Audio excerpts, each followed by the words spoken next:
It's time now for Uncancelled.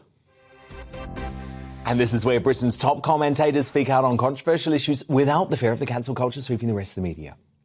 Now, England opened their Qatar World Cup campaign in style today as they thrashed Iran 6-2 in an action-packed match in Doha. But the victory was overshadowed by the FA's 11th hour U-turn on their hollow, I would say, rainbow armband stunt after FIFA threatened to yellow card England captain Harry Kane if he wore it. So, yep, apparently it's that easy to derail the England team's woke crusade and prove it's nothing more than a virtue-signalling mirage. They did manage to squeeze in one empty political gesture, though, as they took the knee in a stadium built on the bones of poverty-stricken immigrant workers.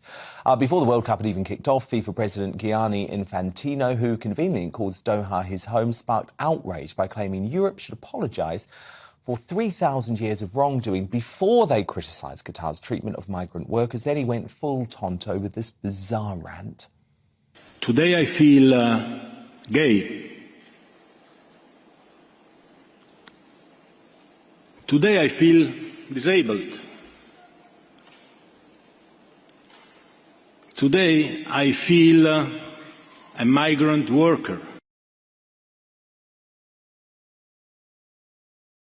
Oh, goodness me. I'm joined now by former England football star Matt Le Tissier, who is going to be with me every Monday night. So, Matt, has this bloke lost all credibility for his organisation? Actually, the whole corrupt Qatar World Cup after that bizarre moment this weekend? Well, in all honesty, Dan, I think FIFA has been a lost cause for a long time, even before Infantino took over. I mean, before that, you had Sepp Blatter. You saw all the controversy that surrounded him, the allegations of corruption and bribery that went on in awarding the last two World Cups. So in terms of FIFA losing its integrity, I'm not sure it actually had any to lose in the first place. But I think that it was a pretty bizarre speech, to say the least, given that he'd already, a few days ago written to all the nations and said, can we please concentrate on the football? And then all of a sudden he's there doing a 55-minute monologue, which was nothing to do with the football, which is quite bizarre. And then he turns up in the stadium at the first match and does a speech in the stadium. I mean, who does this guy think he is? But I guess if you've just been re-elected unopposed, you probably feel like you can do whatever you want, really. No, indeed. The whole thing is bizarre. FIFA's conduct for the past 12 years, I think, has been a complete disgrace. So you're right, they are a lost cause. The England team isn't, Matt. They performed very well today. But I have to say, I was embarrassed for them, Matt, over this whole sham rainbow flag thing, because it's such a tiny, pathetic little gesture anyway. But if you say you care so much about social justice, and then FIFA threaten you a yellow card, and so you drop it immediately, to me it proves why they just need to keep the politics out of this. Stop taking the knee, stop the virtue signalling stunts, and just focus on the football, Matt. Am I wrong? You're not wrong in any way, shape or form, Dan. Keeping politics out of sport is probably the best thing that we could possibly do to save our sport, because at the moment our sport is turning a lot of people off of watching the World Cup, and I can understand why they feel that way. I think, you're right. It was such a small gesture in the first place, and all of a sudden the threat of a yellow card. Ooh. Very scary. The threat of that meant that they changed their mind and they weren't prepared to take that risk. I know, Matt, because Matt, just imagine, Nelson Mandela, Martin Luther King Jr. Oh, you're going to be threatened with a yellow card, so we're going to drop this whole civil rights thing. Matt, they do not give a damn. They don't give a damn.